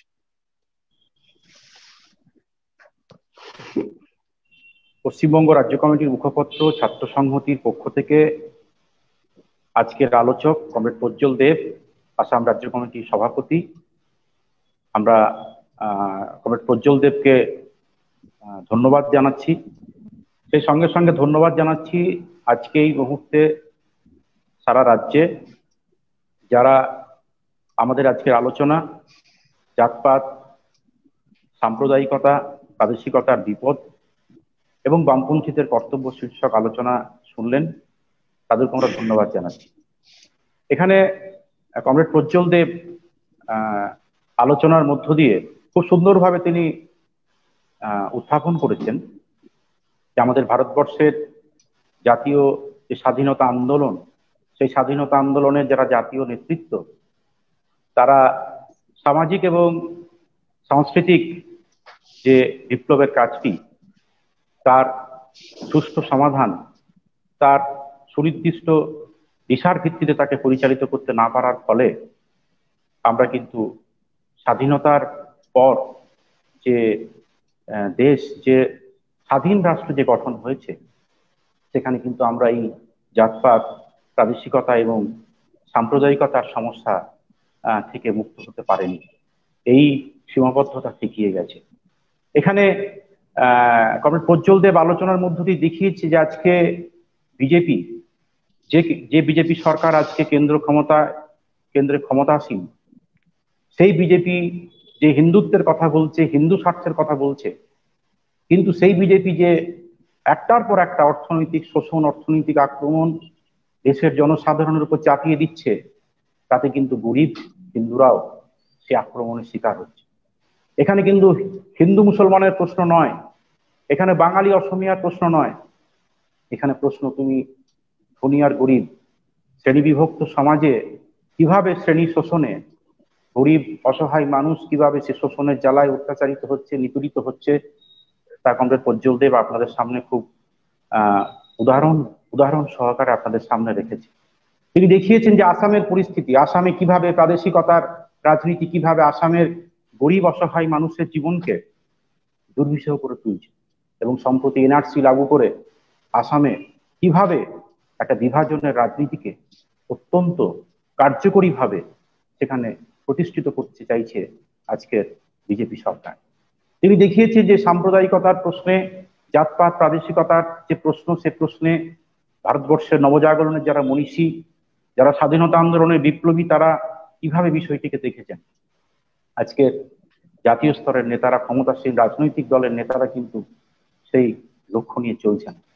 তিনি প্রশ্ন তুলেছেন, তাহলে আজকে কেন এই ধরনের রাজনীতি, কেন আজকে ক্ষমতাসীন দলগুলো জাতপাত, সাম্প্রদায়িকতা, প্রাদেশিকতাকে তাদের ক্ষমতা দখলের রাজনীতির স্বার্থে ব্যবহার করতে চাইছে কেন? তিনি দেখিয়েছেন যে আজকে পুঁজিবাদী শোষণে, অত্যাচারে যখন জনজীবন বিপর্যস্ত, যখন জনজীবনের বিভিন্ন অংশের মানুষ প্রতিবাদে সামিল হয়েছে, অত্যাচারে ফেটে পড়ছে, বিক্ষোভে ফেটে পড়ছে, তখন সেই বিক্ষোভ দমন করার জন্য, সেই আন্দোলনকে দমন করার জন্য এই পুঁজিপতি শ্রেণীর কাছে একটা মোক্ষম অস্ত্র হচ্ছে বিভেদের রাজনীতি।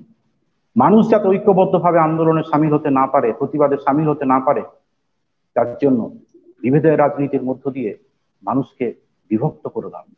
আজকে কিন্তু এই রাজনীতি, বিশেষ করে কেন্দ্রে বিজেপি সরকার ক্ষমতাসীন হওয়ার পর গোটা ভারতবর্ষে এটা খুব প্রকট হয়ে দেখা দিচ্ছে। এবং কমরেড প্রজ্জ্বল দেব আমাদের সামনে আবেদন করেছেন, যে এর বিরুদ্ধে বামপন্থীদের, বিশেষ করে ছাত্র যুবকদের উচিত দুর্বার আন্দোলন গড়ে তোলা এবং তার সঙ্গে সঙ্গে এর যে একে নির্মূল করার জন্য যে সাংস্কৃতিক আন্দোলন, সেই আন্দোলনকেও গড়ে তোলা। আমরা আবারও কমরেড প্রজ্জ্বল দেবকে ছাত্র সংহতির পক্ষ থেকে ধন্যবাদ জ্ঞাপন করছি। আমরা আপনাদের সামনে জানাতে চাই, ছাত্র সংহতি যেভাবে এই অবরুদ্ধ সময়ে ধারাবাহিকভাবে অনলাইন আলোচনা অনুষ্ঠিত করছে, এই আলোচনা আগামী দিনও আমাদের অব্যাহত থাকবে। আমরা আগামী দিনে আরো বিশিষ্ট জনদের, বিশিষ্ট আলোচকদের নানান সামাজিক সমস্যা, বর্তমান নানান প্রাসঙ্গিক বিষয় নিয়ে তাদেরকে আপনাদের সামনে উপস্থিত করব। আপনারা আমাদের সঙ্গে থাকবেন। ছাত্র সংহতি পেজটি লাইক করে, শেয়ার করে আমাদের বক্তব্য আপনারা জনসাধারণের কাছে পৌঁছে দেবেন। এটুকু বলে আপনাদের সকলকে ধন্যবাদ জানিয়ে আজকের আমাদের ধারাবাহিক অনলাইন আলোচনার 7ম পর্ব এখানেই শেষ করছি। ধন্যবাদ। ধন্যবাদ।